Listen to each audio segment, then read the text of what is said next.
Buenas noches a todos, después de un pequeño inconveniente con un corte que tuvimos, vamos a dar inicio a la tercera de las charlas del ciclo de charlas técnicas de la Agencia India Calafate. En primer lugar, agradecerles nuevamente a todos los participantes por su presencia en este sitio. Y en segundo lugar, nuevamente comentarles que, por un lado, vamos a organizar al final de la cuarta charla, vamos a organizar una carpeta que vamos a pasar a todos los participantes con las 4 charlas que completan el ciclo. Nuevamente, recordarles que las preguntas son al final, por el chat, serán respondidas al final por Rodrigo Fernández. Rodrigo, como ustedes saben, es técnico de veterinario, médico veterinario, técnico de nuestra agencia de hace unos cuantos años, con mucha experiencia en trabajo de campo con bovinos, y en esta charla va a tratar el tema específicamente con lo que es el manejo reproductivo de los rodeos de cría en nuestra zona. Así que, bueno, Rodrigo, adelante nomás. Bueno, buenas noches a todos los telescuchas. Como dijo Julio, en esta serie de charlas que pensamos y que se fueron organizando, la idea fue tratar de vincular, no sé si, espero que la hayan podido ver todas estas charlas anteriores, pero la idea fue poder vincular dentro del contexto nacional, provincial y regional, la producción bovina desde la base, desde el ordenamiento del rodeo y la producción forrajera. Intentamos producir pasto y mejorar las receptividades de los campos de la región para, por supuesto, aprovecharlo con alguna categoría, con alguna especie animal productiva, y en este caso nuestra vinculación fue con la vaca.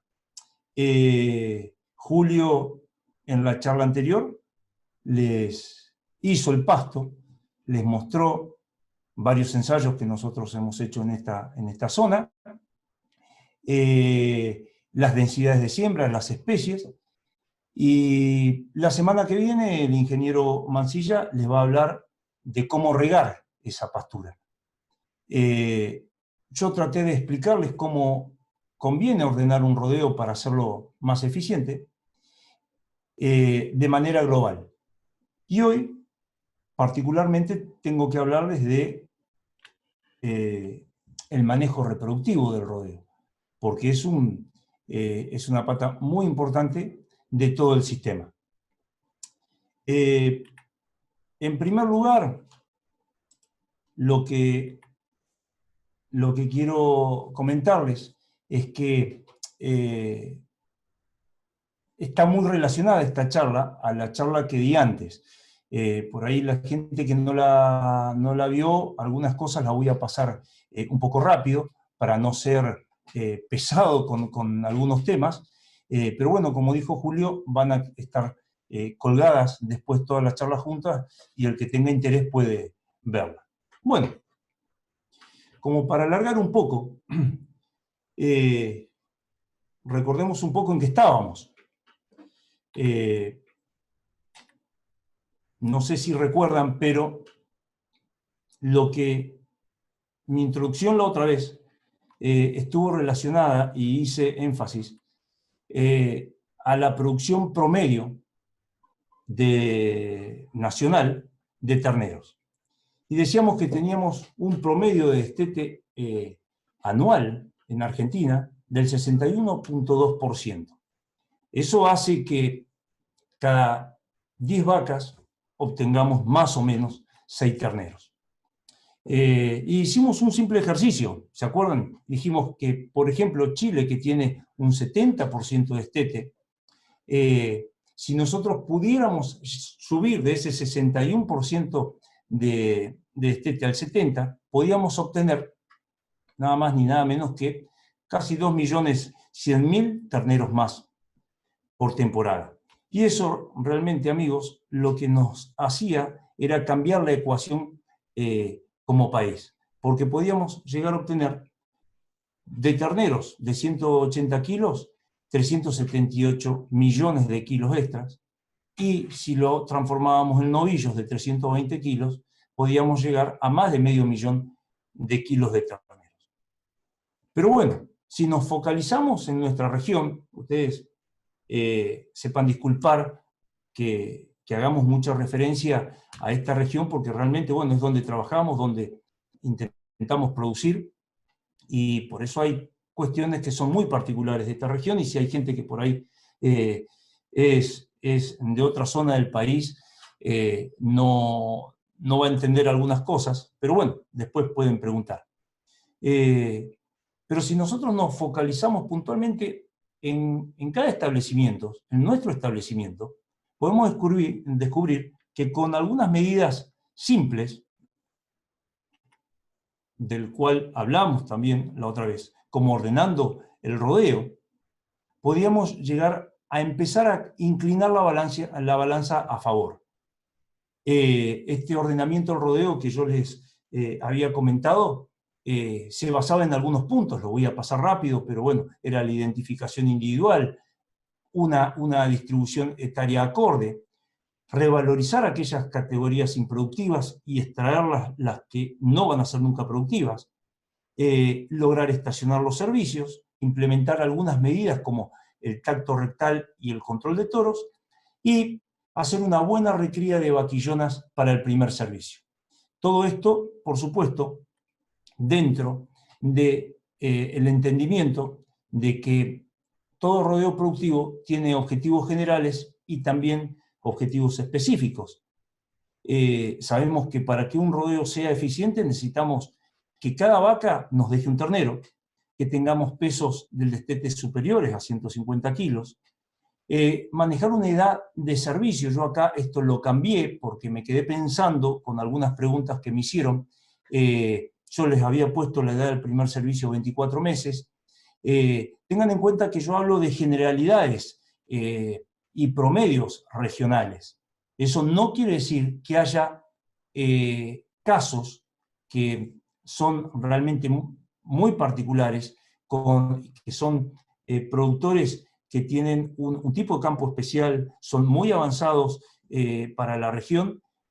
No quiere decir que no puedas hacer entores a 15 meses. Ya hablaremos de eso.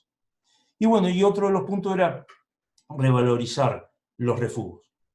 Todo esto estaba planteado dentro de una dinámica del rodeo. La dinámica de cualquier rodeo se basa en los productos que podemos obtener de él.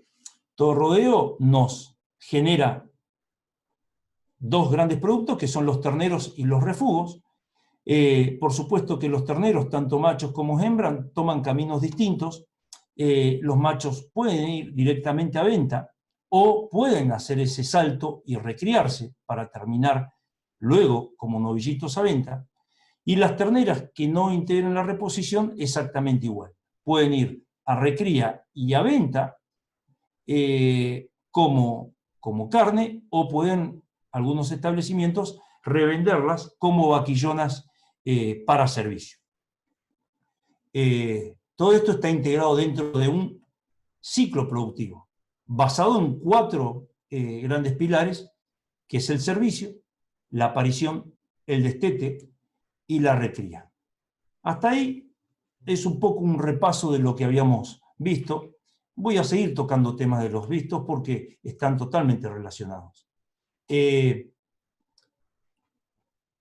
Ocurren eventos que dan por resultado que nuestra vaca pueda producir como objetivo específico un ternero por año.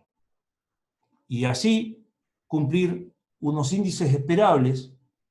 Tengan en cuenta, siempre les hago referencia a cada región, ¿no? Que quizás estos índices para muchos parecen totalmente normales, pero acá les aseguro, amigos, que son difíciles de alcanzar, pero no por ello inalcanzables. pensábamos en lograr preñeces en vaquillonas del 95% y de preñeces generales en vaca del 85%. Y después una serie de parámetros que ya los vamos a ir viendo uno por uno. Para todo ello debemos poner la mira sobre los servicios. Eso es el principio de todo. A lo largo de un calendario anual, nosotros tenemos distintas épocas en las cuales podemos manejar el servicio. Lo más, digamos, primitivo, disculpando por ahí el término, por ahí productores que lo hacen, pero realmente es algo ya primitivo, tenemos al servicio continuo con parición continua durante todo el año. Después tenemos servicios semiestacionados que nos dan pariciones también semiestacionadas, y el servicio que hoy por hoy está aplicado a la gran mayoría de los establecimientos del país, o es, digamos, el objetivo de los establecimientos de primera línea del país, estacionado, y hay, a su vez, yo acá se lo focalicé en 3 meses de estacionamiento, pero hay lugares, por ejemplo, de provincia de Buenos Aires, donde los servicios se estacionan aún más, acortándolos hasta en 60 días. Pero bueno, eso es harina de otro costal. Y bueno, este tema del servicio continuo, siempre cuando vemos casos, nos planteamos, porque hay que discutir muchas veces con algunos productores, los cuales lo defienden, pero realmente ¿es eficiente el servicio continuo? Tenemos que tener en cuenta varias cosas, entre ellos que hay una divergencia entre lo que es la oferta forrajera y las demandas nutricionales del rodeo, sobre todo en esta región, con ciclo tan, digamos, de crecimiento de pasturas tan estacionado. En un servicio continuo tenemos los toros todo el año atrás de las vacas. Como tenemos vacas que están pariendo y otras que se están alzando, los toros trabajan mal, porque las vacas en el periparto y en el posparto, dentro de los 15 días todavía, están largando ciertos loquios que distraen a los toros para acercarse a olfatearlas. Bueno, los nacimientos continuos que dan un gran problema en el momento de uniformar o unificar lotes, con la consiguiente complicación de venta. Nadie quiere terneros desparejos, ningún filotero quiere llevar a engordar terneros de 60 kilos en un camión junto con terneros de 180, 200 o más, porque ya tienen más de un año. No podemos implementar ninguna medida tecnológica sencilla, simple y antigua como es el tacto. Al no poderlo implementar, no podemos identificar hembras improductivas o hembras con problemas.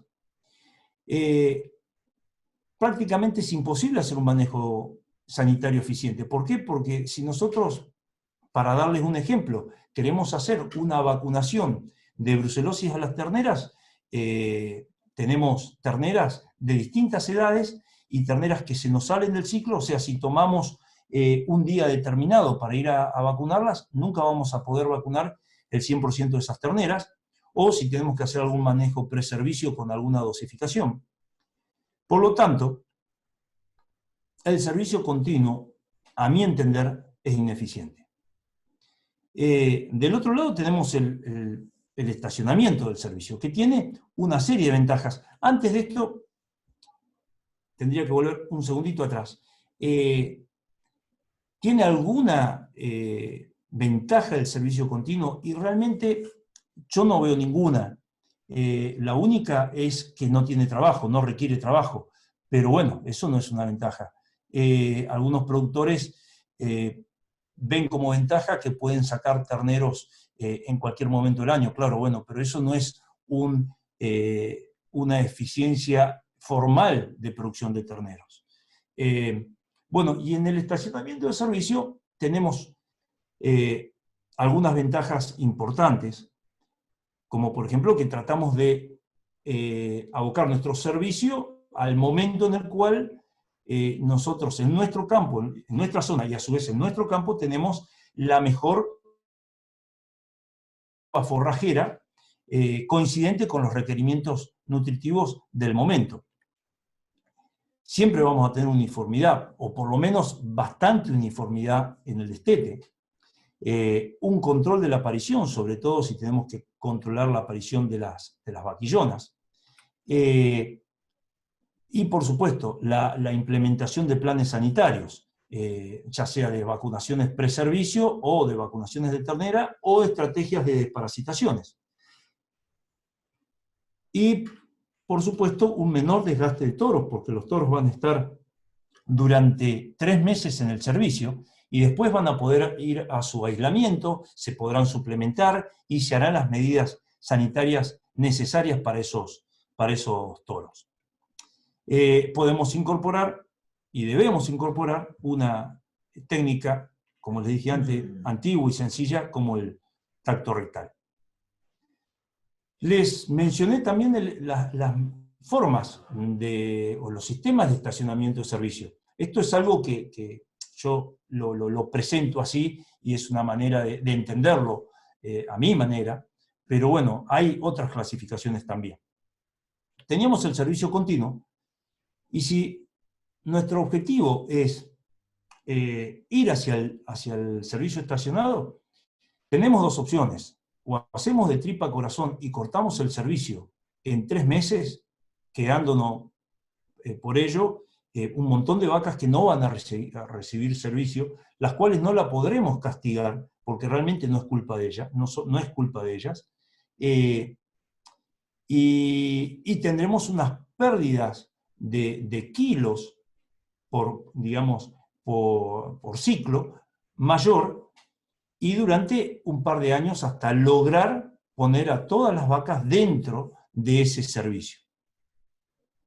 El servicio dinámico es el servicio que por ahí recomiendan muchos colegas, que consta en comenzar a estacionarlo en 6 meses, después a cortarlo 1 mes todos los años hasta llegar a los 3 meses.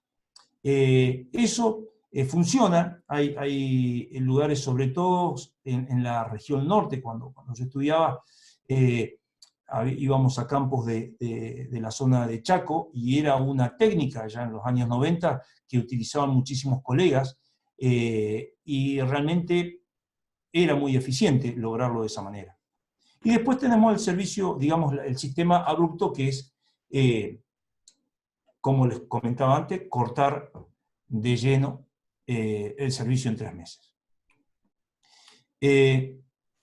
Si nosotros tenemos en cuenta que logramos estacionar el servicio y ponerlo acorde a cómo levanta, cómo repunta nuestro campo, esto es, por supuesto, es un gráfico sin exactitud, pero una curva forrajera que se da en general en todo el país, pero bueno, cada región tiene algo más, ciertas particularidades, por supuesto. Nosotros podemos lograr esa coincidencia durante el servicio y buscar que el momento del inicio del servicio, que está coincidiendo con ya la finalización del puerperio en nuestras vacas, que ya veremos qué es, ayude la condición del campo a que estas vacas agarren estado y empiecen a ciclar más rápido. Nosotros tenemos que tratar de que dentro de los 45 días de servicio logremos tener una curva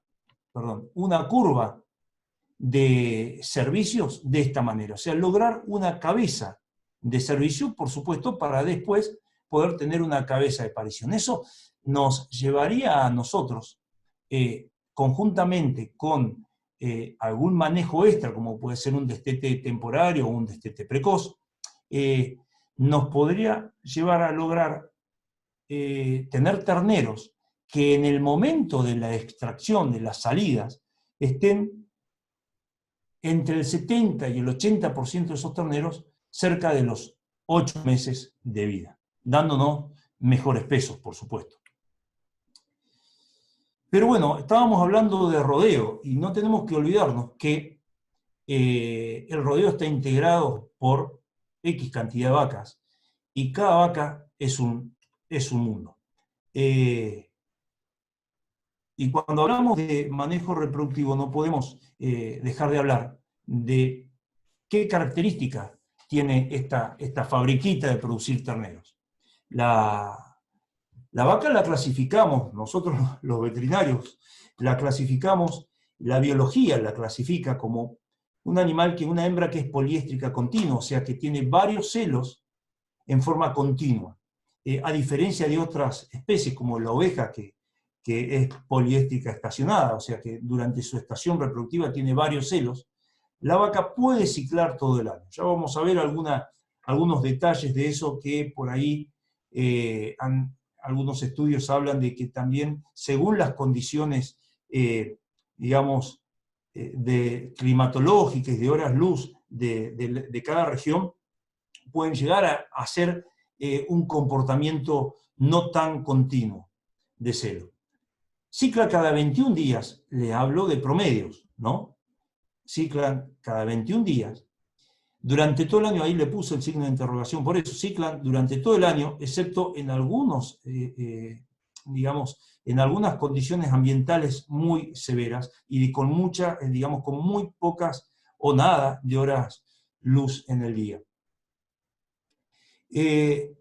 Durante todo el año, en el casi 95%, 98% del país cicla y el celo dura 24 horas. Este celo tiene un momento de alta fertilidad que es cuando termina, que es donde se produce la ovulación, que es alrededor de las 36 horas después de haber terminado el celo. Bueno, les voy a pasar rápidamente algunas cuestiones que por ahí son complicadas, pero para que todo esto, para que la vaca pueda producirnos un ternero, tiene que haber algo internamente como para que se genere esa vida. Bueno, por supuesto, tiene que producir óvulos, que es la unidad, digamos, productiva de la vaca, la producción de óvulos, que conjuntamente con los espermatozoides no van a formar los terneros, el futuro ternero. Para que esos óvulos se produzcan, hay un vínculo entre algunas glándulas, unas que están en el cerebro y otras que están, por supuesto, en el útero, en la matriz, en el aparato reproductivo, y que vinculan, una se llama hipófisis, que produce una serie de hormonas que ayudan al crecimiento y a la maduración de los folículos hasta la liberación de ese óvulo. Hay dos estructuras principalmente en los ovarios, que son los folículos y los cuerpos lúteos. A su vez, cada una de estas estructuras se comportan como glándula en sí misma. Pero bueno, esto es más complicado aún, pero lo vamos a hacer medio rápido para no aburrirlos. Hay un eje que se llama hipotálamo hipofisiario gonadal, que integra esa parte del cerebro que produce factores de liberación que actúan sobre la hipófisis, que es otra parte del cerebro que está en un lugar que se llama la silla turca, la cual produce hormonas, no solamente FSH, lo que pasa que acá, bueno, no la puse, pero produce FSH y LH, la folículo estimulante y la luteinizante, que actúan sobre el ovario para producir estrógenos y poder llegar al celo.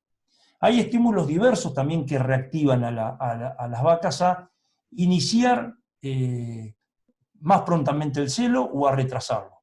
Uno, como les comenté, los estímulos lumínicos, los estímulos de otras vacas en celo, los estímulos por ejemplo, de los terneros que inhiben, ya lo vamos a ver durante la lactación, pero ya el sonido, el escuchar a los terneros balando, produce una inhibición en este eje. Para que todo esto se lleve a cabo, tiene que haber ciclicidad en la vaca. Y Y el principal componente de este desbloqueo que les hablaba del eje hipotálamo hipoficiario gonadal para el regreso a la ciclicidad es, como supongo que lo deben saber, el balance energético positivo. O sea, la vaca, para comenzar a ciclar y producir óvulos fértiles, la vaca tiene que estar o manteniéndose o ganando peso. Esto es un trabajito que hicimos hace bastante tiempo.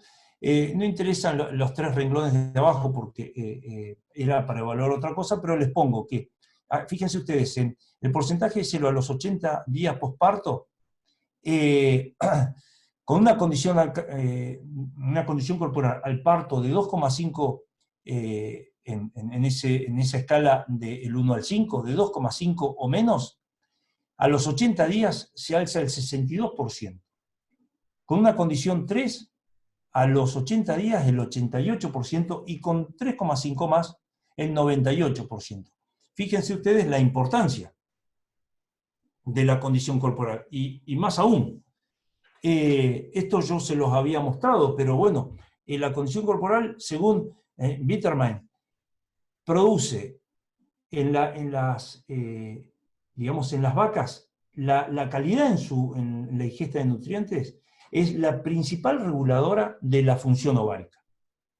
Cualquier restricción que haya produce una disminución en la secreción de hormonas generales, desde los factores de liberación, el GnRH, a nivel hipotalámico, a nivel hipoficiario y a nivel ovárico. Y les había dicho que el 90% de las vacas multíparas que hayan parido ya varias veces y el 65% de las primíparas, o sea, las vaquillonas que paren por primera vez, que no pierdan, sino que mantengan su condición corporal, presentan celos fértiles ya a los 60 días, un poco lo que veíamos en la diapositiva anterior. Y no solo importa para el retorno del celo la condición corporal, fíjense esto. La condición corporal en las vacas impacta en el feto directamente, que eso es algo lógico, todos lo sabemos, ¿no? En el feto, en su performance, una vez nacido, ya sea que la madre produce poca leche, ya que tuvo mal desarrollo porque tuvo que compartir la subsistencia con su madre, sino que más allá de eso, estos 2 investigadores del INTA de Balcarce en el 2014 lograron determinar que la mala condición corporal actúa y anula la expresión de algunos genes por varias generaciones. Eso se llama programación fetal. O sea que esos animales que tienen algunas condiciones de restricción alimentaria durante la gestación, apagan, por decirlo de alguna manera, disparadores de algunos genes. Es como que el feto sabe que con las restricciones que tiene la madre por cuestiones, de carencias, su metabolismo y sus genes se van apagando durante la gestación y se condicionan al medio que van a encontrarse en el momento del nacimiento. Y por lo tanto su potencial, si tenía potencial genético para expresarse, no lo expresa. Y esa inexpresión, por decirlo de alguna manera, lo va transmitiendo a su descendencia.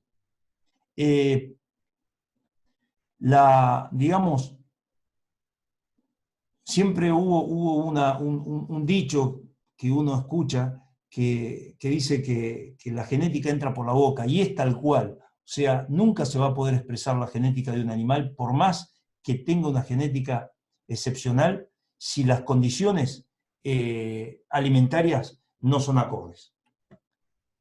Recordemos que para que ocurra el celo tenemos 4 eventos que pueden influir. La condición corporal, como hablamos recién, la lactación, el puerperio y los aspectos sanitarios. Esa falta de expresión de celo se denomina anestro. Esto yo se los había mostrado en la primera charla y habíamos hablado de los factores nutricionales. Esos factores no los vamos a volver a ver ahora, por eso no lo marqué mucho, solamente lo comenté al pasar. Pero vamos a tocar un poquito los factores fisiopatológicos. A nivel ovárico y a nivel uterino tenemos algunos, yo les marqué algunos de los digamos, eventos más importantes que actúan sobre esa vuelta a la ciclicidad. Y los clasifiqué algunos problemas a nivel ováricos, ya sean fisiológicos o patológicos. Por ejemplo, los quistes ováricos son patológicos. La hipoplasia puede ser fisiológica por un mal desarrollo, por carencias, como les decía, por carencias nutritivas.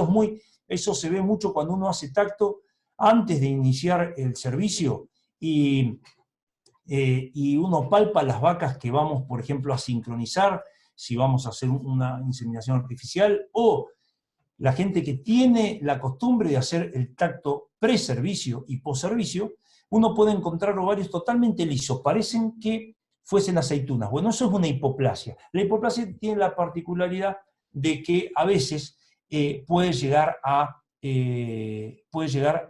ser reversible.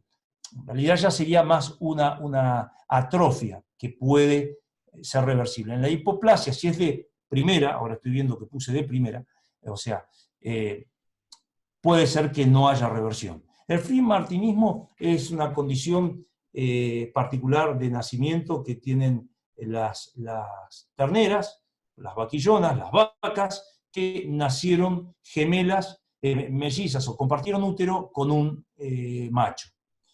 Bueno, el efecto de la lactancia, que es lo que vamos a ver, y a nivel uterino, una condición que es la regresión del útero, que es el puerperio, que tiene que ver también con los ovarios. Lo puse acá porque quedaba, digamos, lo quería organizar de esa manera. Después dos cuestiones que son el síndrome de útero lleno y ya patologías propiamente dichas del útero, pero no voy a ahondar en detalles que son bastante aburridos y no va digamos, al contexto que les quiero traer. Tengamos en cuenta que la lactación, digamos que lo tengo acá como resaltado, que es lo que vamos a ver ahora, la lactación produce tres cuestiones puntuales sobre el retorno al seno. Produce una disminución de las hormonas hipofisiarias en ese eje que hablábamos. Durante la lactación hay una alta concentración de prolactina, que es inhibidora también, y lo que hablábamos al principio, cuando les mostraba, al principio no, pero hace 3 o 4 diapositivas atrás, cuando les mostraba ese cerebro y esa, digamos, base hipotalámica, que el estímulo visual y auditivo del ternero también hace inhibición. ¿Por qué? Porque se genera cortisol, que es una hormona, es la hormona del estrés, que también, por supuesto, nosotros la sabemos tener, como antes de empezar cada reunión de Zoom, para ver si va a andar la conectividad o no. Bueno, el destete y la eficiencia reproductiva es un trabajito del doctor Jean-Pierre que se hizo en un rodeo en un lote de vacas que estaban digamos, plantel, que estaban para entrar en un programa de inseminación a tiempo fijo. Y lo que vemos acá es que se probó un lote de terneros, un lote de vacas con cría al pie y otro que se hizo un destete temporario, simplemente con el chapeado o los destetadores, como se conocen normalmente. Lo que vimos fue el peso vivo inicial en vacas, ¿no? Y el peso vivo final. En esta columna vemos que hubo a favor de las vacas destetadas una mejora en el peso. En el ternero lo contrario, el peso a peso inicial, el peso final fue menor porque lo sufrieron. Pero el porcentaje de preñez en la inseminación a tiempo fijo fue superior, son 7 puntos superiores, que no es poca cosa. Y el porcentaje de preñez final con digamos, el porcentaje de inseminadas y de inseminación de retorno fue también superior en el lote destetado. Y otro aspecto fisiológico que les mostraba, que los dividí en ováricos y uterinos, ¿se acuerdan? Fue el puerperio. ¿El puerperio qué es el puerperio? Es el intervalo que hay entre el parto y el primer celo. O sea, el primer celo determina la finalización del puerperio. Nos está diciendo que la vaca ya está lista, que ese útero volvió a la normalidad, que se contrajo, que eliminó todos los loquios, que sus ovarios se reactivaron y comenzamos y comenzó a ciclar esa vaca, o sea, está con capacidad de servicio. El desarrollo normal del puerperio nos va a garantizar que el intervalo parto-concepción sea en promedio 80 a 90 días. O sea, que si vamos a un celo promedio de 21 días, estamos hablando de 3-4 celos. Pero a su vez, este puerperio puede estar alterado, como decíamos, pero puede estar alterado por distocias, por la condición corporal que vimos, por la edad y por las enfermedades venéreas. Las distocias, por ahí las vamos a mencionar más adelante, la condición corporal ya hablamos, y las enfermedades venéreas las voy a mencionar al pasar dentro de un rato. Pero la edad, fíjense esto que es muy interesante, que hizo un colega, Bravera, que él midió cerca de 50.000 animales y el intervalo entre parto y primer servicio en vacas con ternero al pie, cómo variaba de acuerdo a la edad. O sea, a medida que las vacas iban teniendo más edad, ese intervalo disminuía. En vacas que parieron a los 2 años, estamos hablando que fue una vaquillona que se entoró o se inseminó a los 15 meses, el intervalo al primer celo fue de 97 a 105 días, en promedio. A los 3 años 67, a los 4 años 60, y más de 5 años más de 53 días. Esto está mal de 0, pero bueno, más de 53 días por ahí de promedio. El otro aspecto del cual les quería mencionar eran los aspectos sanitarios. Esto, si quieren interiorizar más en esto, podemos charlarlo en otro momento, pero voy a ir medio rápido porque falta bastante. Las enfermedades de la reproducción las clasificamos someramente en 3 grandes grupos: parasitarias, bacterianas y virales. Y les puse algunos ejemplos, hay muchas más, pero algunos ejemplos más conocidos. Dentro de las bacterianas tenemos, digamos, la más conocida, que es la brucelosis, pero también tenemos campilo y leptospirosis. Dentro de las virales tenemos el IBR, que es la rinotraqueitis infecciosa bovina, y la diarrea viral bovina. Y dentro de las parasitarias, la tricomoniasis. Ellas, para esta región, tenemos prevalencia en algunas de ellas, principalmente la brucelosis. Tenemos un trabajo hecho hace varios años, interesante, sobre la prevalencia de esta enfermedad en los rodeos de la región y cómo intervenía en su desempeño. Bueno, esta enfermedad es realmente muy compleja, producen abortos entre los 5 y 7 meses de gestación. Los terneros que nacen pueden nacer débiles, hay retención de placenta, metritis, y lo que no puse acá, que es recontra importante, que es una zoonosis, o sea, se transmite a la persona, es una enfermedad recontra complicada y de control obligatorio. Estamos en el plan de control y erradicación de brucelosis ya hace bastante tiempo y creo que es un gran paso como país. Después la campilobacteriosis, la tricomoniasis, la leptospirosis y las 2 que les había mencionado. Son enfermedades que producen o reabsorciones embrionarias o abortos. Estas 3 están en la región. Tanto leptospira, DBV y IBR, todavía no tengo datos de determinación de la presencia en rodeos de la región. Ahora sí, una vez que se alinean los astros y se vuelve a la ciclicidad, volvemos de lo individual al rodeo, ¿no?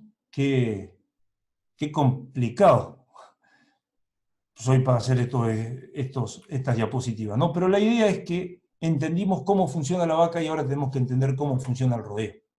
¿Y qué nos encontramos? En un rodeo ordenado, saneado, con buena condición corporal, con la aparición ya concluida por lo menos hace un mes, nosotros deberíamos observar lo que se denomina grupos sexualmente activos, que son cuando la gente que está acostumbrado a trabajar con vacas, la gente de campo, los productores que por ahí están escuchando, o el personal, los vaqueros, los encargados que por ahí están escuchando, esto lo tienen bien claro, que cuando rodean para algún trabajo o para llevarlas al corral y rodean y repuntan la hacienda contra un alambre, contra un esquinero, y esperan que llegue su compañero con el resto de vacas, limpiando el potrero, uno puede observar un comportamiento muy particular si las deja quieta un momento, que es que enseguida empiezan a desplazarse entre ellas y se empiezan a apartar algunos animales y empiezan estos comportamientos de montarse entre ellas. Vacas que se dejan montar, vacas que montan, y se apartan del resto del grupo. Esos son los grupos sexualmente activos. ¿Y esto sirve para algo? ¿Nos aporta algo? Sí, por supuesto que nos aporta. Nos aporta primero de que hay actividad sexual. Si estamos por empezar el servicio y esto no ocurre, no estamos muy bien. Segundo, que nos permiten calcular aproximadamente el celo diario. Y eso lo obtenemos con una formulita que es sencilla, que nosotros lo podemos hacer en cualquier momento, teniendo tiempo, por supuesto, ¿no? El porcentaje de celo diario lo calculamos teniendo la observación, se puede hacer a lo largo de varios días, pero yo les voy a pasar algo práctico que hago normalmente yo. Pero bueno, esto involucra al total del rodeo y a las vacas que estamos viendo en celo. Entonces nosotros miramos cuántas vacas en celo hay a través de los días, haciendo 2 observaciones diarias, por ejemplo, de 1 hora cada una. Eso lo multiplicamos por el número de días y lo dividimos sobre los vientres del rodeo por los números de días también, de observación. Eso lo multiplicamos por 100 para darlo en porcentaje y obtenemos el porcentaje de celo diario.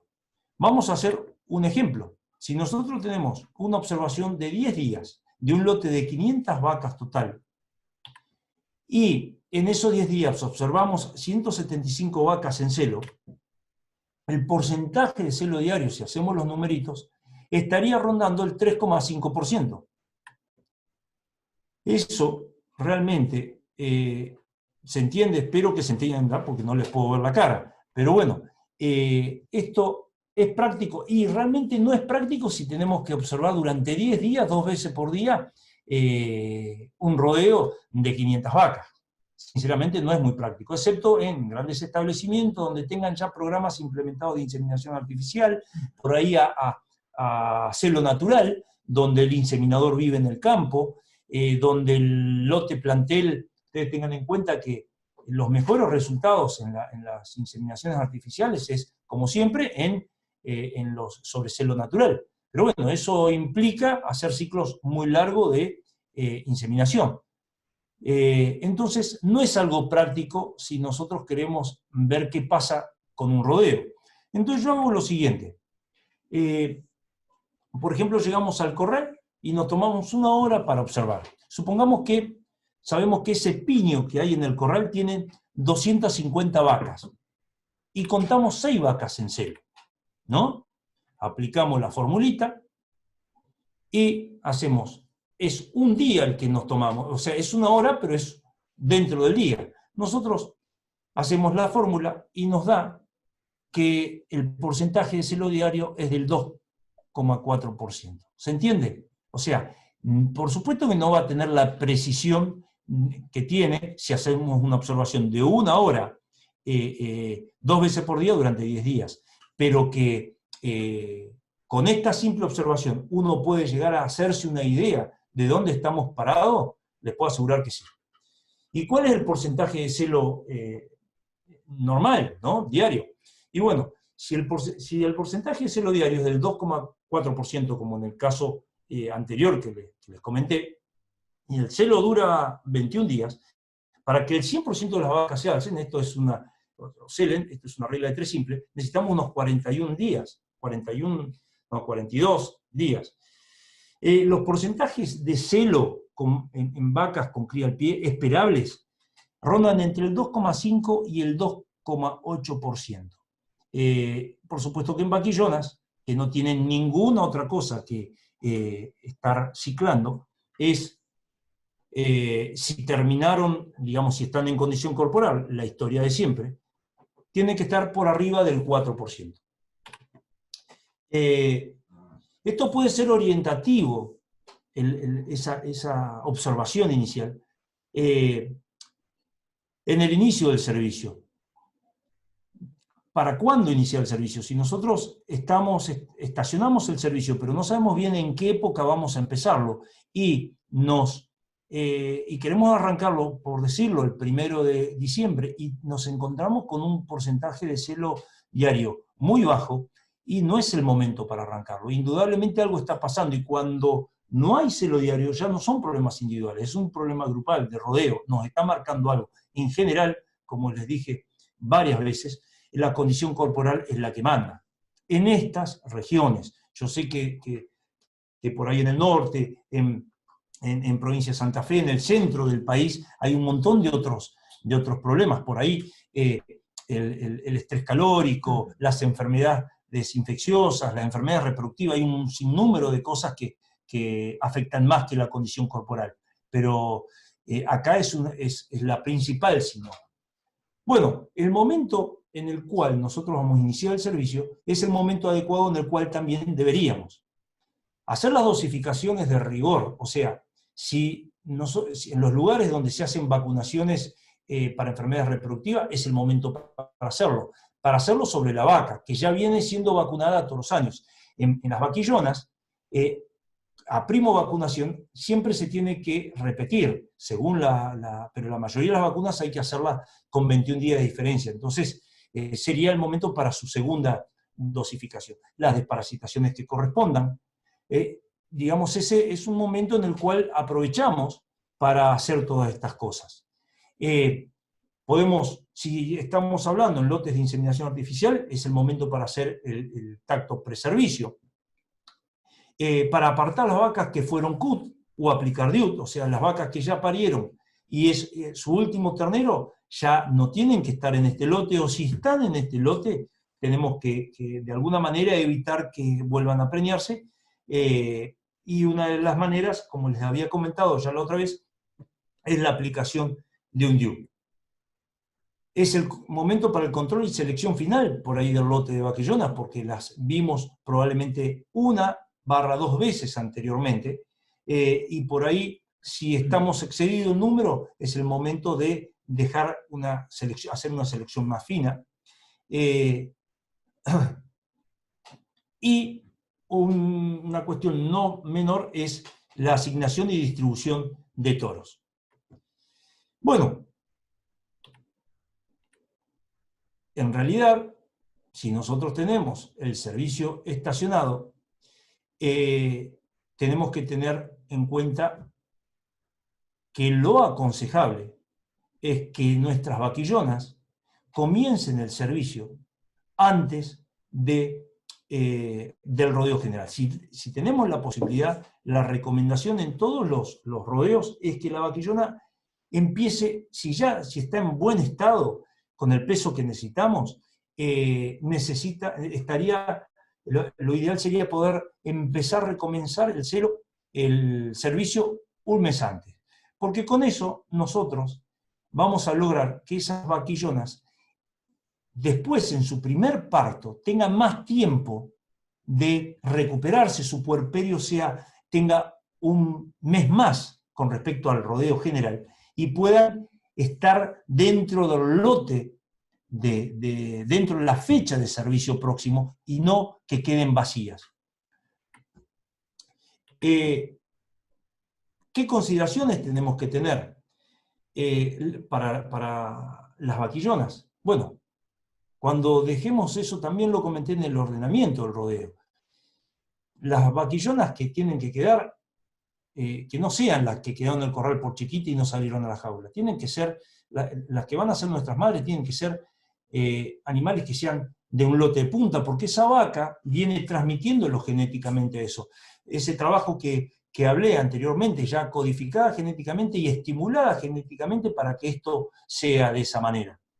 Entonces tienen que ser las que fueron cabeza de parición, asegurándonos el 70-75% para estas regiones del peso de adulta. Un tacto previo que tengan órganos funcionales, o sea, los ovarios con estructuras que me están marcando que esa vaquillona está ciclando. Que el lote de vaquillona tenga más del 4%, o por lo menos el 4% de celo diario. Las vaquillonas, como les decía, conviene pesarlas al destete, al año y al preservicio. O sea, tendríamos que verla por lo menos 3 o 4 veces antes de llegar acá. Y usar toros, que este es un tema crucial, jóvenes y con facilidad parto probada. Toros jóvenes por distintas razones. Primero porque hay mucha más actividad que en un rodeo, en el lote de vaquillona. Más actividad que en el rodeo general. Por lo tanto, se necesitan toros vigorosos y livianos porque son jóvenes, pero por supuesto que estén probados para facilidad de parto. Y a su vez que estos toros podamos, no los mezclemos con toros, perdón, toros ya más viejos, por distintas causas. Pero primero porque si las cosas no se hicieron bien y esos toros viejos no tuvieron su digamos, control sanitario preservicio, es muy factible que contagien a los toros más jóvenes. Y segundo, que se generan peleas entre toros jóvenes y toros más viejos. Algo más, por supuesto. Hablábamos del entore en la vaquillona. El servicio 15 meses. Esto puntualmente tengan en cuenta que yo algunas cosas les trato de volcar todo lo que hay, todo lo que uno por ahí sabe, pero también opinión personal. Muchas veces uno se enfatiza con la opinión personal y comete ese error, ¿no? Pero bueno, en realidad uno está tan cansado de ver vaquillonas muriendo en el parto, vaquillonas que no se preñan en su segundo servicio, pérdidas importantes, que bueno, que no soy muy amigo del servicio de 15 meses, pero tienen ventajas, en donde se puede hacer un productor me escribió y después seguimos hablando después de la charla del ordenamiento rodeo, y él me decía que él entoraba vaquillonas de 15 meses, tenía unos resultados excepcionales, destetaba terneros de 200 kilos, claro, bueno, eso es lo ideal, poder lograr eso, y acá, ¿no? En esta región, en Santa Cruz, pero no es la realidad de todos los productores. ¿Qué ventaja tenemos con el entore de 15 meses? Por supuesto que ganamos un año. Bajamos el número de animales improductivos, porque en sí, si la ternera destetada, ingresada a Recría 1, la tenemos 2 años hasta su servicio, comiendo y creciendo, y es una categoría improductiva. Yo lo veo de otra manera, pero se la considera una categoría improductiva. Eso nos hace también lograr un ternero más por vientre, si las cosas salen bien. Esa precocidad, si la vaquillona quedó preñada y pudo parir su ternero, lo transmite a su prole. Y por supuesto, hay menos trabajo para la recriadosa. El problema al elegir mal la del entore está en que los números para esta región nos asustan. El 65% de las vaquillonas de 15 meses en nuestra región fallan en el segundo servicio. Entre el 8 y el 11%, y si no es más, estos son números que tienen ya varios años, se mueren en el momento del parto. Hay un 34% de distocias promedio en la región. A nivel país, según estos dos autores, se encuentra entre el 21 y el 29%. Y después van generando cola de servicio y de parición a medida que se siguen atrasando. No hay una sola receta, nadie es el dueño de la verdad. Por lo tanto, si a usted la fórmula del entoro de 15 meses le cierra y cumple con todas esas ventajas adicionales, adelante, o sea, tiene que ser así. Si lo puede lograr, es fabuloso porque es mucho más eficiente el rodeo, por supuesto. Ahora bien, ¿y yo para cuándo? O sea, hablamos hasta ahora de vacas, vaquillonas, toda la parte reproductiva, toda la parte fisiológica de la vaca, pero claro, eso es el 50%. En el servicio le habíamos puesto la mira a los dos integrantes del servicio. Y bueno, el 50%, el otro 50% del todo es el toro. Estuvimos hablando de dinámica del rodeo, del ordenamiento del rodeo, de los objetivos generales y específicos, de la ciclicidad, de la fisiología y el anestro de las vacas, de la condición corporal y su importancia. Mencionamos aspectos sanitarios, hicimos números con el porcentaje de celo, estacionamos los servicios, tratamos de cuidar nuestras vaquillonas, y bueno, y llegamos hasta el señor. Y realmente es importante el toro en el rodeo, por supuesto, ¿no? Recordar que una vaca siempre nos va a dar un ternero por año, ¿no?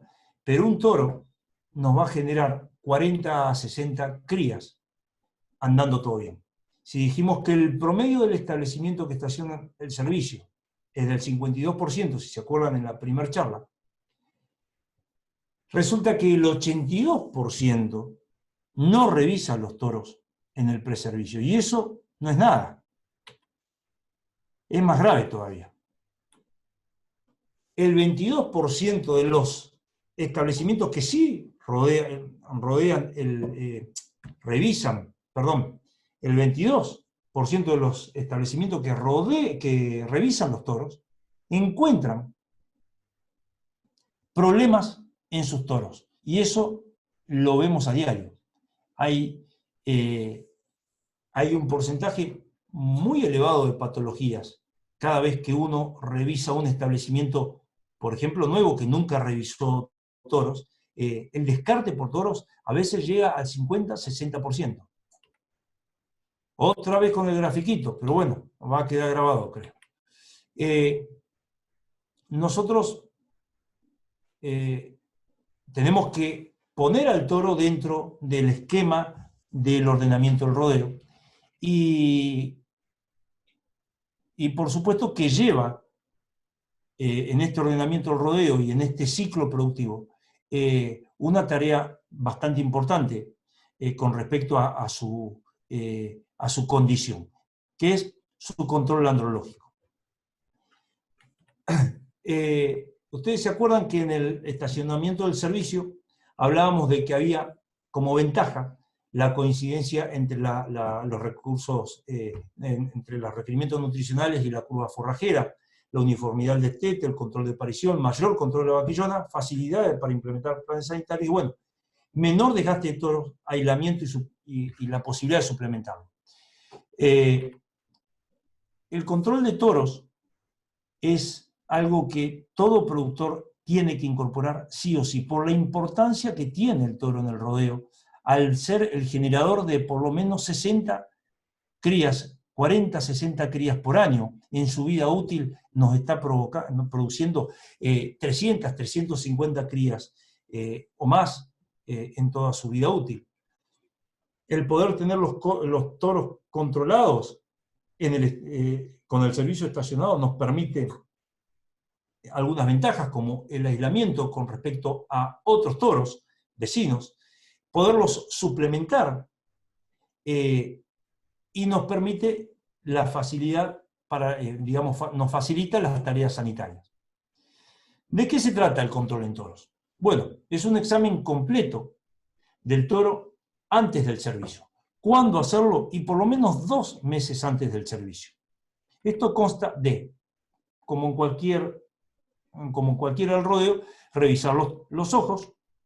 Hay mucha incidencia de patologías oculares en Argentina, y acá en Patagonia, puntualmente en la raza Paul Hereford, es muy marcada. Control de dientes. Esta foto no es una foto histórica, si bien es histórica, la foto es algo común, quiero decir. Tenemos que observar la motilidad del toro, o sea, el toro tiene que desplazarse, es bueno hacerlos correr en el potrero, ver la movilidad, cómo están sueltos, ver si hay algún tipo de problema de claudicación, revisarlos cuando los metemos en la manga, revisamos articulaciones, vemos aplomos, pezuñas, evaluamos, palpamos y medimos los testículos. Nos centramos casi en esa práctica, pero es fundamental. Revisamos prepucio y pene. Son muy frecuentes las patologías en prepucio, las patologías en pene, las fracturas de pene, los desvíos. Hacemos los raspajes para detectar la presencia de algún tipo de enfermedad venérea, principalmente tricomoniasis y campilobacteriosis. Los sangramos para poder detectar si hay presencia de brucelosis y en algunas otras regiones de otras enfermedades. Y llegado al caso, podemos hacer también lo que es la prueba de capacidad de servicio, que voy a hablar un poquito más adelante.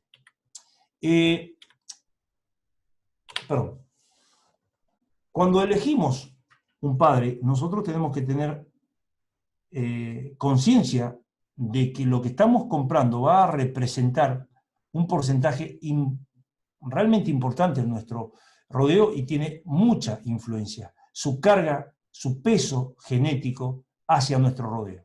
Por lo tanto, evaluamos un toro más allá esto es para cualquier raza, ¿no? Pero tenemos que observar puntualmente en el Hereford el tema de ojos, la pigmentación en ojos es muy buscada. Tenemos que, como les decía antes, controlar aplomos vistos de perfil, las articulaciones más importantes, los garrones, la musculatura, por supuesto que todo lo que es el desarrollo del cuarto pistola, que es la parte que más valor tiene de un animal, prestar, digamos, especial atención en sus testículos, en su aparato genital en general. Ustedes tengan en cuenta que hay una relación directa entre lo que es circunferencia escrotal y peso testicular. Esa circunferencia escrotal relacionada con el peso testicular nos da que ese toro produzca más y mejor cantidad de espermatozoides. Se calcula que por cada gramo de peso extra que tiene el testículo del toro produce alrededor de 20 millones de espermatozoides más. Si eso lo relacionamos directamente con la circunferencia escrotal, vemos que realmente es importante. Buscamos toros que tengan circunferencias escrotales de acuerdo a su edad, ¿no? Y a su raza. Y por supuesto, esto que le hablo de los atributos de un buen toro es cuando uno va a adquirir un toro. Uno tiene que ser muy exigente en las compras de los toros. Si en los toros de nuestro rodeo, por supuesto que todos los años al revisarlos, si no volvemos a evaluar por ahí su aspecto fenotípico racial, pero sí todos los aspectos que antes les mencioné. Y todos esos atributos le tenemos que agregar dos cuestiones, que también alguien preguntaba la semana pasada sobre esto, que era el frame, el score, y la capacidad de servicio. Estas cosas realmente son importantes, hilar quizás un poco más fino como productor, pero es a lo que tenemos que apuntar. El frame score es realmente una herramienta interesante para utilizar y es una relación, digamos, es una toma de medidas, es una metodología en la cual relaciona la altura con la edad y la predicción futura de pesos. Esto, en realidad, nosotros debemos exigirlo. No lo vamos a hacer en los toros que están en nuestro servicio, porque si realmente nos encontramos de que los toros, cuando yo voy y encuentro en una revisación toros que tienen un frame recontra elevado, qué sé yo, de 8, y tienen ya medio diente, ya la macana está hecha, porque estuvo en servicio 5, 8 años, y de nada me sirve mirar ese frame. Pero esto, en el momento cuando nosotros vamos a adquirir un toro, es algo que tenemos que exigir, que sean de frame certificado. La cantidad de hijas que deja un toro, la heredabilidad que tiene el frame es importantísimo, porque es de media a alta, de 0.4.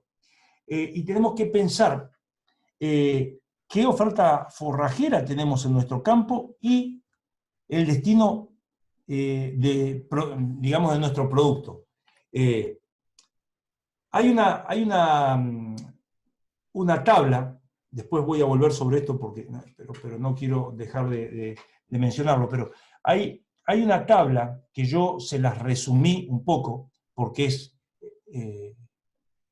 digamos, es mucho más completa. Yo puse 9 datos, pero que estas tablas si les interesa, están en internet, y es la relación que hay entre la edad en meses de un animal. El frame se evalúa normalmente desde los 6 meses, desde el destete, ¿no?, hasta los 2 años. Y de acuerdo a la altura que tiene el animal, que se toma con esta regla, a la altura del anca, relaciona esa altura con la edad. Y vemos que los animales que están con 6 meses tienen 88 centímetros de altura, están en frame 1. Y en el otro extremo tenemos un punto medio, 108, y en el otro extremo 126. Lo mismo para los 12 meses y para los 24 meses. Esto está tabulado, se puede hacer con machos, se puede hacer con hembras, uno puede jugar con todos los números que ustedes quieran. Pero bueno, es útil y sí es una buena herramienta, pero para comprar todos los certificados. Ustedes tengan en cuenta que la máxima velocidad de crecimiento se da hasta la madurez fisiológica, y luego comienza el engrasamiento. Si nosotros, por eso les decía antes que tenemos que ver, primero, por supuesto, la disposición forrajera y qué vamos a producir, ¿no? Si nosotros queremos producir novillos de 350 a 380 kilos, que es el peso que sacan los novillos de esta zona, digamos, en los campos buenos que hacen ciclo completo, y los mandan a los filoteros para faenarlos a 450, 490 kilos, eso es el destino con destino a consumo interno. Tenemos que pensar en toros de frame 4 o 6, no más de eso. Si tenemos campos realmente muy productivos, con alta disponibilidad forrajera, y tenemos el mercado armado como para poder exportar directamente, podemos pensar en frames más grandes, ¿no? Pero bueno, en realidad el tema del frame, yo creo que para nuestra región, frame de 4 a 6 están bien, son animales, son toros que hablando de toros, ¿no? Son toros que son animales mantenidos, tienen una estructura que son fácil de llenar. Lo mismo pasa en las vacas con un frame de 4 a 6 son animales que siempre mantienen la condición corporal mejor que animales de frame más elevado. Pero bueno, el otro punto que les quería mencionar les hablé de lo que era el frame, que se acuerdan que habíamos hablado de estos dos puntos, el frame y la capacidad de servicio. El otro punto que tenemos que tener en cuenta a la hora de elegir un toro es la capacidad de servicio. Esto podemos, digamos, hacerlo nosotros mismos con nuestros toros, que no existe la costumbre en la región de hacerlo. En el norte es muy frecuente que cada productor haga este trabajito, pero sí podemos nosotros como compradores de toros exigírselo a la cabaña. O sea, que certifiquen la capacidad de servicio. ¿Esto qué es? Es simplemente evaluar a través de una tablita, que es muy sencilla, la cantidad de montas que puede hacer un toro en un periodo de tiempo. Monta con estocada. Eso le quiero diferenciar, porque por ahí, si uno ve un toro montando así, no quiere decir que haya servido. El servicio es es la estocada, es el golpe que hace el toro en el momento de la eyaculación. Y ese es un servicio completo. Hay una tabla en la cual clasifica la capacidad de servicio, desde muy alta a baja. Y el tiempo en el cual se mide son 20 minutos. Servicio, o sea, toros con capacidad de servicio muy alta, son 7 servicios o más en 20 minutos, y el otro extremo es un servicio o nada en ese tiempo. Yo creo que es algo que realmente no está muy implementado en los cabañeros tampoco de la provincia, pero es algo que tendríamos que empezar a exigir desde las rurales. Bueno, la recomendación del uso de estos toros. Como les comentaba, usar siempre toros nuevos, comprobada facilidad de parto en vaquillonas, puntualmente las vaquillonas, ¿no? Comenzar el servicio antes. En los rodeos estacionados y con buenos índices, yo aconsejaría más o menos, en un rodeo de 500 vientres, este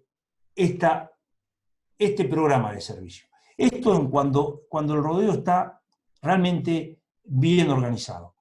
En promedio general, el 3,5% funciona muy bien, pero ahora les voy a mostrar algo. Si nosotros tenemos un rodeo de 500 vientres, podemos dividir nuestro servicio en 3 partes. Podemos arrancar con un porcentaje, el porcentaje siempre va a ser el mismo, pero vamos a suponer que tenemos una cabeza de servicio y en el primer, digamos, 45 días, en nuestra primera parte del servicio, tenemos un 70% de celo. O sea, entre el 70 y 75%. Supónganse un 70%, serían 300 vacas para preñar. Necesitaríamos 12 toros al 3,5%, ¿no? Si seguimos con el 3,5%, pero ya en la segunda parte del servicio, al disminuir la cantidad de vacas que en un hipotético caso, ¿no?, que tendrían que preñarse, o sea, ya sería el 20% de lo que queda de las vacas en el servicio, y seguir con un 3,5%, nosotros realmente necesitaríamos 5 toros. Y en la última parte del servicio, al quedarnos 50 vacas, ese 10% restante de las 500, nosotros con un 3,5% necesitaríamos 2 toros, no más. Bueno, esto generalmente totalmente al revés. Se arranca con 3,5% y se refuerzan muchas veces a mitad de servicio la cantidad de toros. Lo que sí se puede hacer es cambiar toros si tenemos un sobrante de toros. Y si no pudimos comprar toros nuevos, si tenemos por ahí toros que están ya con medio diente o toros que están hace mucho tiempo en el servicio. El porcentaje general de toros depende de varias cuestiones. Acá puntualmente la superficie del establecimiento. Tengan en cuenta que en esta región hablamos de establecimientos desde 20, 25.000 hectáreas a, bueno, establecimientos de 3.000 hectáreas. Y son las realidades totalmente distintas.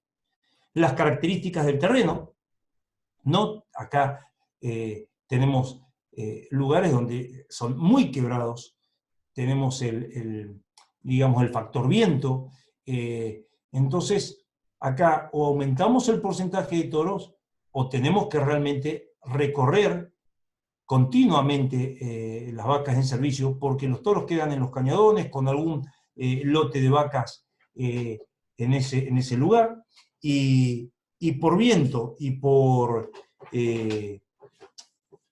viento y por la falta digamos, al estar metidas en un cañón, no escucharse, los toros por ahí no sirven bien. Tenemos que considerar la disponibilidad de agua y pastizal, la edad de los toros. Pero sería lógico usar entre el 3 y el 3,5%. El doctor Acuña hizo un trabajo buenísimo en 7 provincias de Argentina y obtuvo estos datos. Miren la cantidad de vacas evaluadas, 148.300 vacas, con servicios estacionados entre 60, le hablaba hoy de que se está tendiendo a hacer servicios aún más cortos, entre 60 y 100 días, con porcentajes de toros que oscilaron entre 1,7 y 2,4%, en 51 establecimientos de 7 provincias, logró un resultado del 94% de preñez. Entonces, amigos,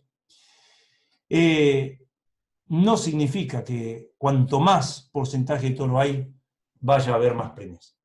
Espero que, bueno, que esto nos haya quedado un poco claro. Sé que por ahí es medio aburrido, es muy largo algunas cosas, y que van quedando cosas en el tintero. Pero trato de resumir y de meter todo lo que pueda en este tiempo. Y me parece las cosas más importantes las estamos marcando. Entonces, si las cosas las hicimos bien y ordenamos el rodeo, estacionamos los servicios, cuidamos bien nuestras vaquillonas al llegar al servicio, apartamos las vacas, hicimos un detete temporario o precoz, revisamos bien los toros antes del servicio, controlamos la sanidad y usamos el porcentaje correcto de toros, podemos determinar algunas cuestiones con el tacto post-servicio y controles posteriores, algunos índices.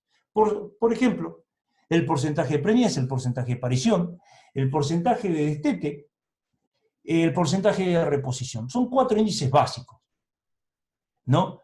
Pero bueno, el porcentaje de preñez son números muy sencillos de hacer.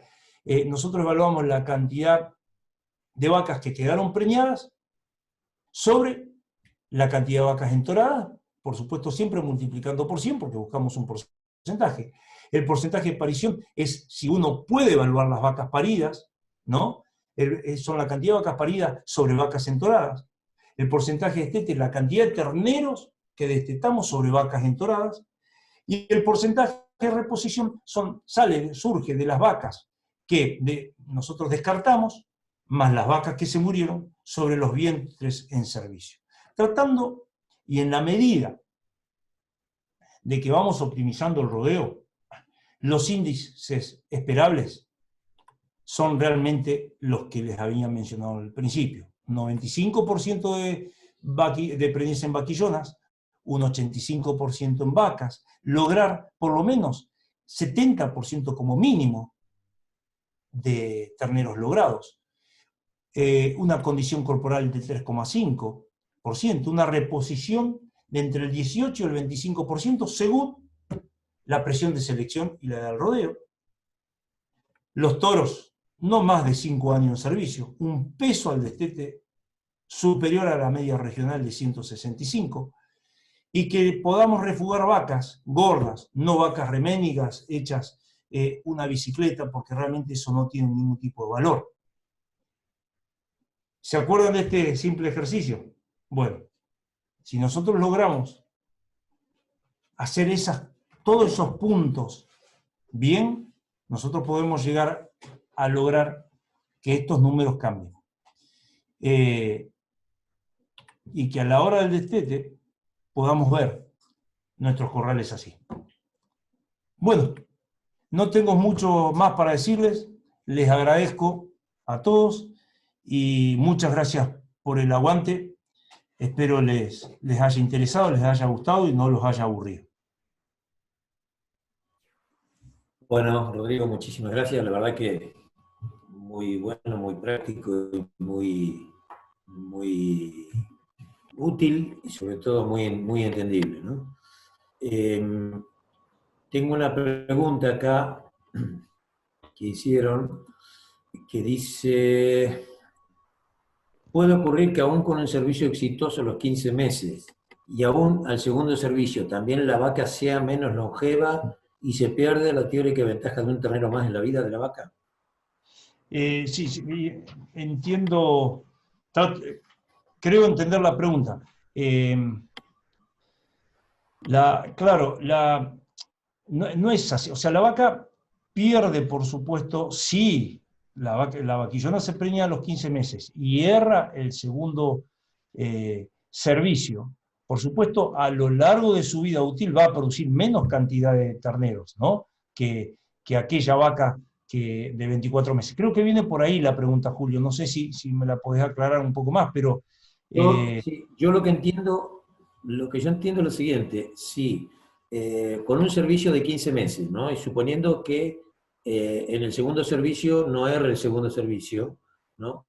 Si no no puede erre el ocurrir segundo que servicio. haga menos longeva la vaca. Es como que la vaca envejezca antes la vaquillona que Ajá. si la entorás a los No, 24 meses. no, eso no había entendido bien la pregunta. No, eso no pasa, porque normalmente si la vaquillona pudo preñarse su segundo servicio, es porque realmente tiene la capacidad para hacerlo, está en el estado corporal, tuvo un buen puerperio, eh, está criando su ternero y se encontró con el toro. Así que eso le va a dar, digamos, te está demostrando que esa vaca es productiva, por lo tanto, no creo que vaya a tener influencia sobre su longevidad. Otra pregunta dice si conviene sincronizar el celo para el entore.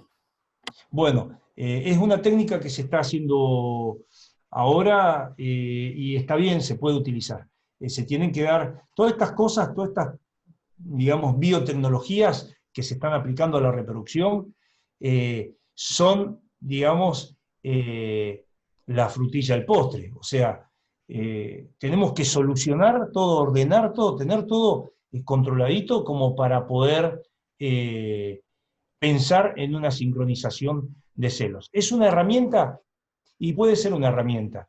Eh, se, Hay rodeos en los cuales se aplica como para estacionar el servicio en aquellos que estaban en un servicio semiestacionado y que están con terneros, digamos, muy chicos y quieren adelantarlo un poco al servicio. Esas vacas están con inhibición por lactación, por lo tanto, una técnica es poder utilizar un tipo de hormona que lo que hace es ayudar a producir factores de liberación de hormonas hipofisiarias. Es muy frecuente, bueno, no quiero decir los nombres comerciales, pero bueno, eso ayuda a destrabar ese anestro. Se puede aplicar, pero me parece que primero hay muchas otras herramientas antes de empezar a jugar con hormonas y con sincronizaciones, ¿no?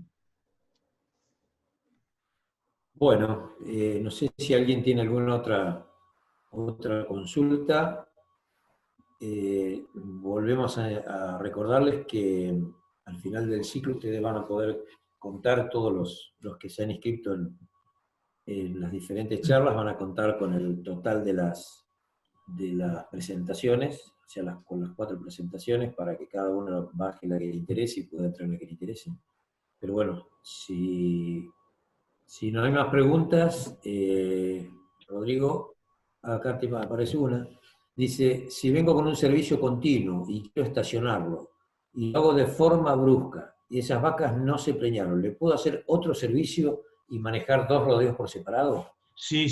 Eso no lo mencioné, es una técnica que se utilizaba muchísimo en Corrientes, hasta que, bueno, eso es una técnica de medio que le implementó en Corrientes en el INTA de Mercedes, un colega tuyo, Julio, el ingeniero San Pedro,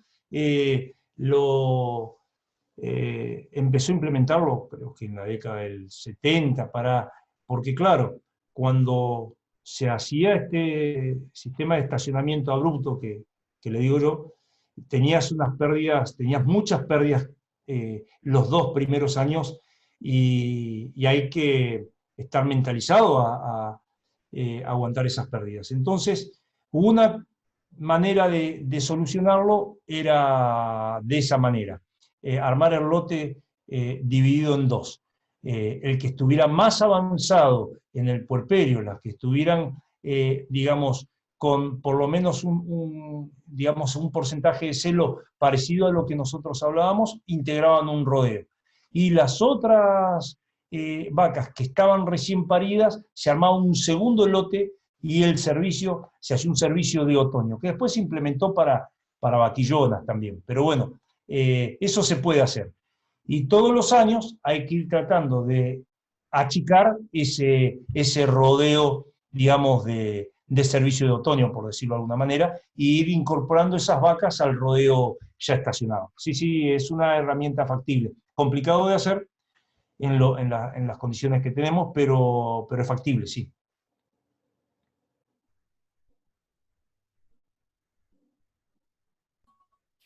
Perdón, otra pregunta dice, si hablamos de sincronización de celo, ¿tendríamos que implementar la inseminación artificial?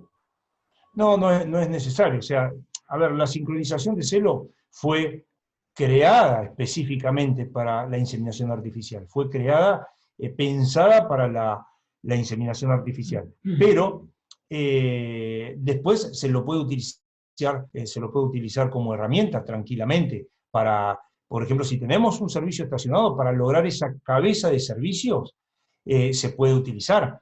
Hay distintos métodos, hay métodos, digamos, hormonales inyectables, como el uso de las prostaglandinas, que se utiliza mucho en vaquillonas, porque tiene mucho efecto en ellas. Se hacen 2 aplicaciones con 11 días digamos, intervalo entre ellas, o se puede hacer tacto, ver digamos que esa hormona tiene la particularidad de que para actuar tiene que estar sobre un cuerpo lúteo activo como estructura ovárica, ¿no? Entonces, se puede tactar, determinar la cantidad de vacas que están en su fase luteal, inyectar a esas, y las otras inyectarlas más adelante. Pero en general, una técnica simple, con más costo, ¿no?, es inyectarlas 2 veces, y después echarlas a servicio. En la vaca es más complicado, porque no sirve solamente utilizar la prostaglandina, sino que tiene que tener un estímulo de progesterona previamente, y para eso hay que aplicarle progesterona en forma inyectable o en forma de implantes subcutáneos o de, digamos, implantes, dispositivos intravaginales. Y bueno, es todo un trabajo, porque hay que ponerlos, después sacarlos, se puede hacer todo lo mismo que una preparación para inseminación, pero después servicio natural. Y tengan en cuenta una cosa, que si sincronizamos vacas solamente con la sincronización, tampoco es que vamos a lograr grandes cambios. Hay que combinar la sincronización con un destete temporario. Ahí los resultados cambian significativamente.